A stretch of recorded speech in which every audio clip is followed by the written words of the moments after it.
the trigger. Gun safety. How's that gun safety when you shoot somebody in the head? What do you mean?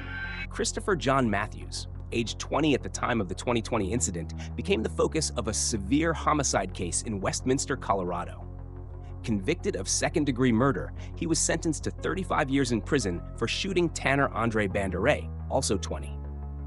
This case exemplifies impulsive actions, naive evidence concealment, and severe legal repercussions. Christopher John Matthews. Matthews was a young man from Colorado who was involved in illegal activities such as drug dealing. During investigations, Matthews demonstrated a serious lack of understanding of safety principles and legal rules, as well as illogical responses to law enforcement. Tanner Banderet. A passionate young man with interests in sports and outdoor activities, Banderet struggled with substance abuse issues. His involvement in drug dealings led to the fatal connection with Matthews. The cocaine transaction plan. Tanner Banderet and Matthews met on the morning of August 13, 2020, for a drug deal. While driving, Matthews carried a loaded Glock 30 pistol placed on the car's central console. This decision indicated that Matthews was mentally prepared to face risks during the transaction. And then I started wiping down the car with, Jameson. Liquor Jameson? Sometimes I speak through music, so tiptoe through the window. The shooting incident. Matthews claimed that Banderet attempted to grab the gun, forcing him to shoot in self-defense. However, Matthews' statement lacked credibility. There was no evidence of the victim displaying threatening behavior or being armed. The gunshot wound behind Banderet's left ear suggested that he was not facing Matthews when the shooting occurred. Seriously, man, I'm not asking just to ask you. We'll get you some water. What's water? Yeah, see? My partner, Detective Calhoun. How you doing? Nice to meet you. Nice to meet you. I hang it up. All right, we'll be back in just a few minutes, okay? Just hang tight. If you need anything, You alright? bathroom? I just peed while I was at the gas station. Okay. Okay. All right. I'll be real. Thank you. Concealment and escape. Matthews' post-crime actions heightened suspicion of his guilt. He attempted to clean his car with Jameson whiskey, discarded bloodied clothes in a trash bin, and fled Colorado to evade arrest. Matthews traveled through Arizona and Nevada, but returned to Colorado weeks later, where he was apprehended by police. And then I started wiping down the car with, Jameson. Liquor Jameson? Sometimes I speak through music, so tiptoe through the window. Seriously, man, I'm not asking just to ask you. We'll get you some water. What's water? Yeah, see? My partner, Detective Calhoun. How you doing? Nice to meet you. Nice to meet you. I hang it up. All right, we'll be back in just a few minutes, okay? Just hang tight. If you need anything, You alright? bathroom? I just peed while I was at the gas station. Okay. Okay. All right. I'll be real. Thank you. Interrogation and changing statements. During interrogations, Matthews altered his statements multiple times, initially denying involvement, then admitting his actions but claiming self-defense. However, his amateur attempts at concealing evidence, such as cleaning with whiskey and discarding items in obvious locations, only strengthened the case against him. You said that you know that you're here because somebody borrowed your car? Is that what you said? Yeah. You told a different detective that, right, over the phone? I told the detective that over the phone, yeah. Yeah. Tell me about that. So, basically, honestly, I'm just going to come forth and tell you that was a lie. Okay. Appreciate that. Yeah. And we've done a lot of work, so we kind of already do that. Yeah. But and I think this is your opportunity to be as candid as possible and just tell us what happened, man. Yeah. We want to know your side. He was in the car with me. Tanner was? Yeah. Okay. Where'd you pick him up? Pecos and 116. The apartments there? Yeah. Okay. So what happened? And then we drove down to Pecos. We hit the 7-Eleven. And then we're driving back. And then he tried to reach for a gun. Oh. For what gun? For my gun. He tried to reach for your gun? Yeah. Where was your gun at? My gun was in the center console. Just sitting there? Yeah. Is it the gun that's in the car now? No. That's a different gun. Okay. And what happened? And then I shot him. How'd that go down? So tell me, did he say anything No. when he reached for it? He just reached for it. Did he actually get a hold of it? No. I got a hold of it first. You just saw him reaching toward it? Yeah. And then what happened? And then I shot him. When you were in your car? Yeah. Still driving? Where was that at? What exactly, what do you think that... Pecos. Pecos and what, like cross streets? It was 116th. Like 116th and Pecos? It was still by those apartments? Yeah. Okay, so then what happened? And then I didn't know what to do. I was scared. Sure, just shot somebody in your car. It's scary. So what'd you do? I should have took him to the ER. So when you got to the field, what happened then from there? Walk us through that. Basically, I grabbed him out of the car, and then I pulled him into the cornfield. I don't know what kind of field it was, but I dragged him into the field, and then that was it. And then I jumped back in my car. Okay. When you drug him into the field, was he still gurgling, or was he... He was out. He was out by now. And then I took off my shirt while I was driving to cover his head. Oh, you did? Yeah. Just good. Why? Just because What'd you see after you shot him?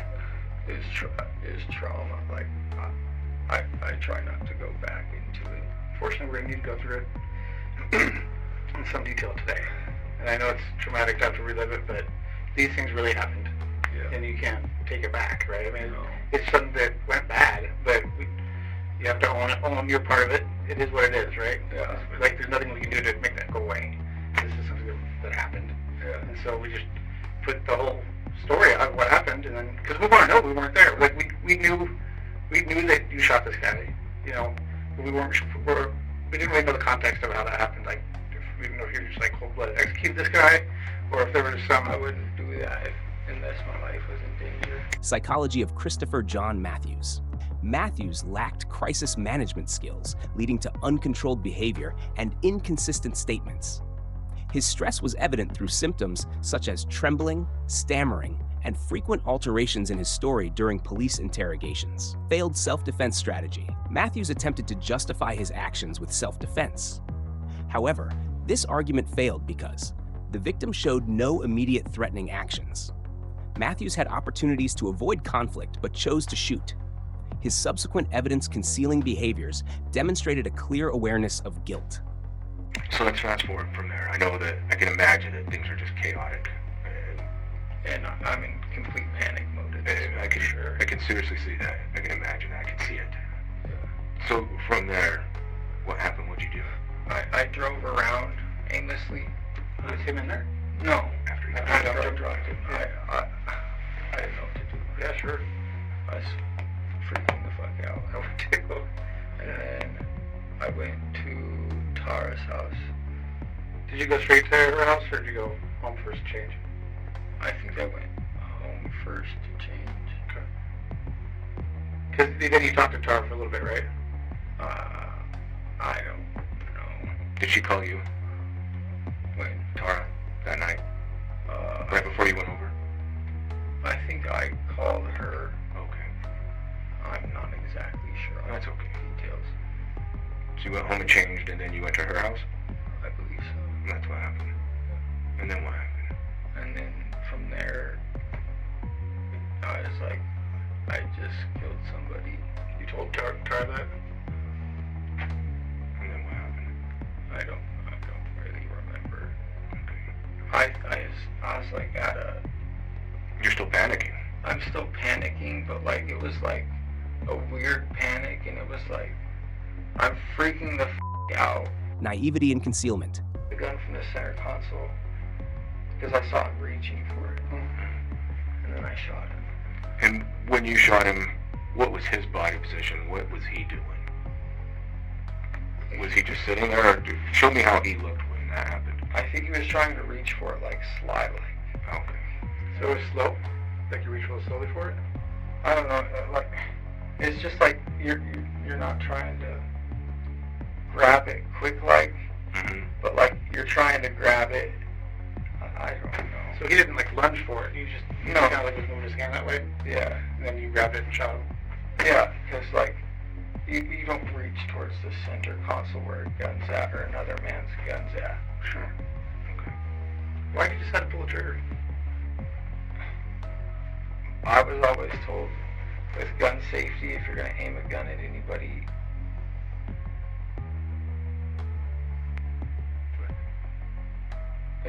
if you point a gun at somebody in gun safety, your intent is to shoot them. Yeah. So that was your intent. I mean, it wasn't like if you point a gun at somebody, you have to be in the position to where your life is in danger enough. And why was your life in danger? Because he was reaching for my gun. Okay. How far away did his hand get from the gun, you think? It'd be easier to show like in my car, but I don't know, maybe like 4 inches from the gun. Okay. His hand was about 4 inches from the gun? Yeah. Going kind of slow towards it? Yeah. Okay. I know. So, and just kind of going back to it, so he's sitting in the passenger seat. Yeah. You grab the gun first. Walk us slowly through that. What happens from there? What does he do?